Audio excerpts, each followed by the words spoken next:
Good morning everyone, welcome to my learning lamp YouTube channel. आज फिर से एक बार हाजिर हूँ एक नए टॉपिक के साथ जिसका नाम है mountains, it's type and its location in the world.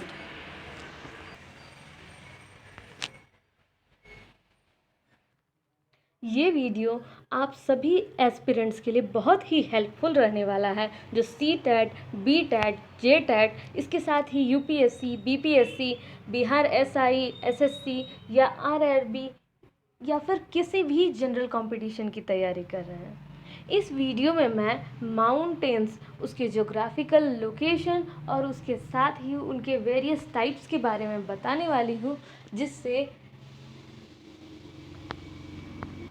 आपके एसएसटी में माउंटेन से आने वाले क्वेश्चन एग्ज़ाम में कभी भी छूटेंगे नहीं।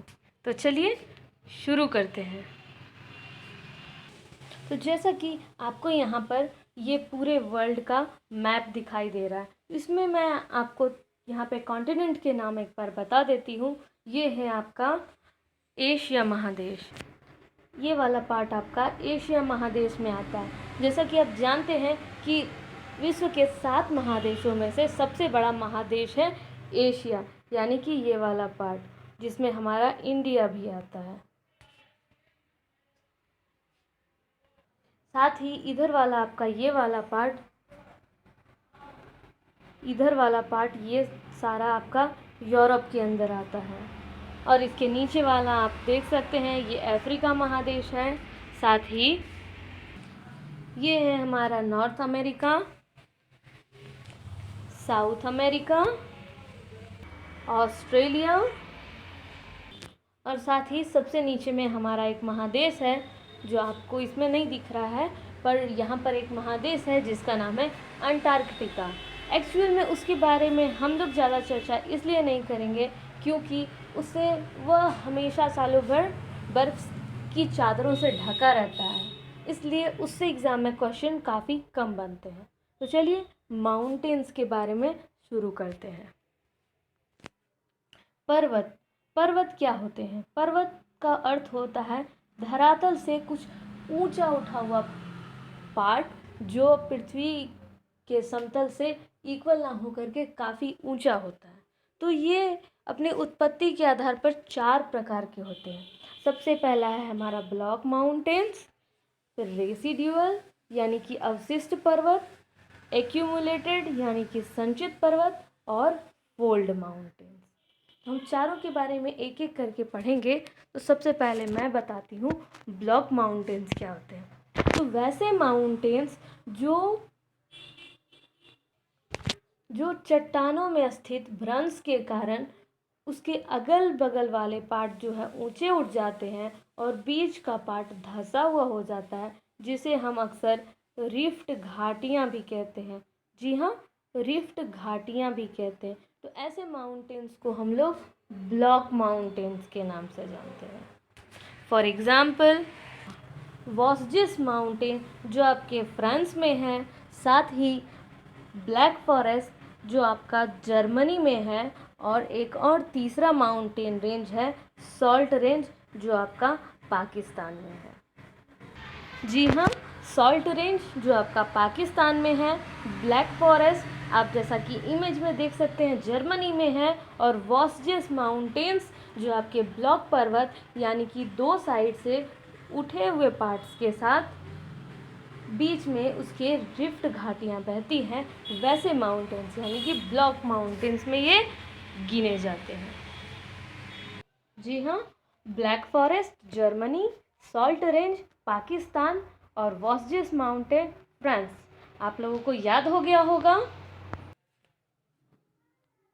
हमारा दूसरा टाइप है रेसिड्यूअल माउंटेन यानी कि अवशिष्ट पर्वत। जैसा कि आपको नाम से ही पता चल रहा है, कुछ चट्टान जो रहते हैं, बड़े बड़े चट्टान, उनके अपर्दन से मीन्स उसके हवाओं, तापमान आदि के बदलाव के कारण जो उनका बार बार परिवर्तन होता है और उससे जो माउंटेन्स बनते हैं, उन्हें हम अवशिष्ट माउंटेन्स के नाम से जानते हैं। आइए इसके एग्जाम्पल देखते हैं। तो अवशिष्ट पर्वत के कुछ एग्जाम्पल्स हमारे इंडिया में भी हैं। जैसे कि यहाँ पे आप जानते हैं केरला और तमिलनाडु के बीच में हमारी नीलगिरी की पहाड़ियाँ हैं। नीलगिरी ये जो है एक अवशिष्ट पर्वत का उदाहरण है। साथ ही सतपुड़ा रेंज एमपी, अरावली पर्वत, राजमहल की पहाड़ियाँ झारखंड और पारसनाथ की पहाड़ियाँ झारखंड, ये सभी अवशिष्ट पर्वत के उदाहरण हैं। जी हाँ, हम रिकॉल करते हैं अरावली पर्वत, सतपुड़ा की पहाड़ियाँ, राजमहल की पहाड़ियाँ और पारसनाथ की पहाड़ियाँ, ये कुछ उदाहरण हैं अवशिष्ट पर्वत के।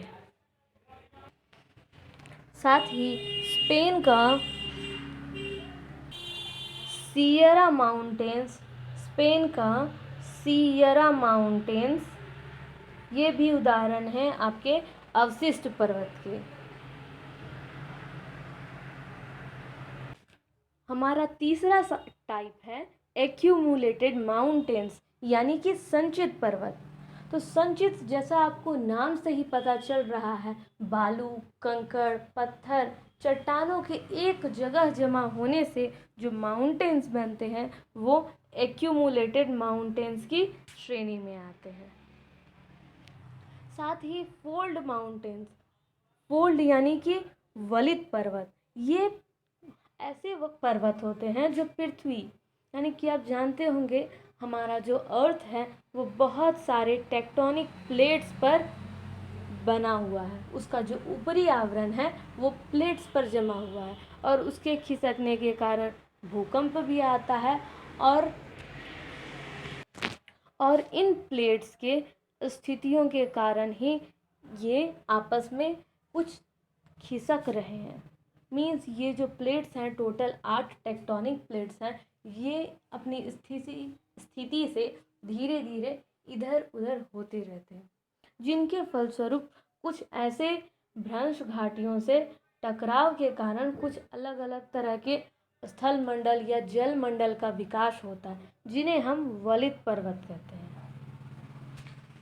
फॉर एग्ज़ाम्पल, हम अगर हिमालय की बात करें, आप जानते होंगे नेपाल में स्थित हिमालय पर्वत एक वलित पर्वत की श्रेणी में आता है। वलित यानी कि ये जो है टेक्टोनिक प्लेट्स की मूविंग के वजह से बना है। कहा जाता है कि जहाँ पर अभी हिमालय पर्वत है वहाँ पर आप याद रखेंगे टेथिस नामक एक सागर था।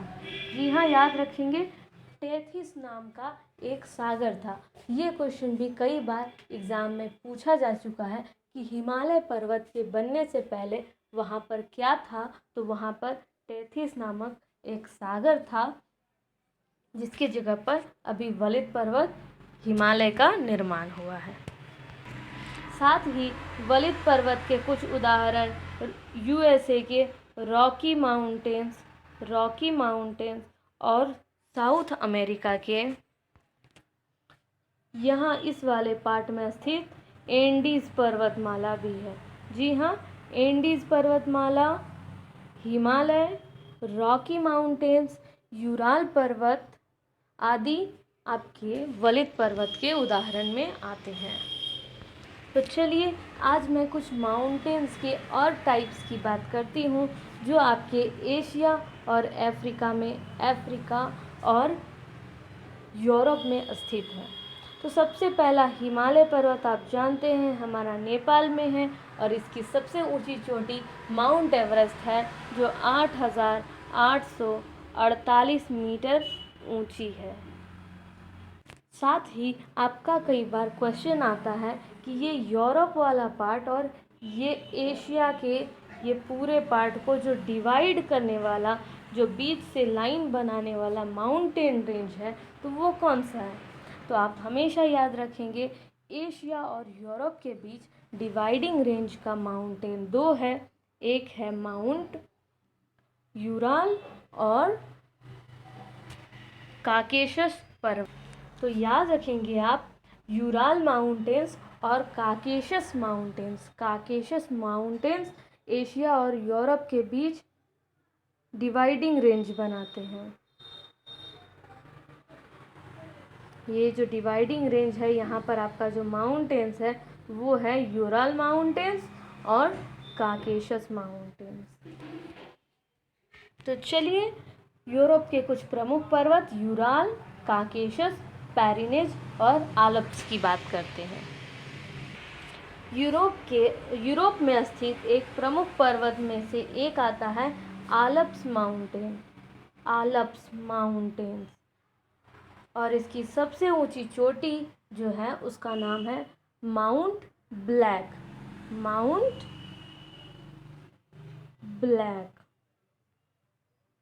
ये आपका फ्रांस में पड़ता है, याद रखेंगे। यहाँ पर आपका फ्रांस है और फ्रांस में आल्प्स रेंज में जो सबसे ऊंची चोटी है उसका नाम है माउंट ब्लैक।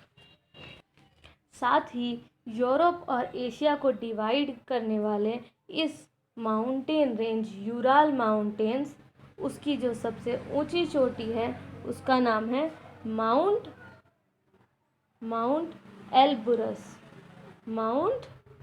एल्बुरस या एल्ब्रूज भी बोलते हैं इसे, माउंट एल्ब्रूज।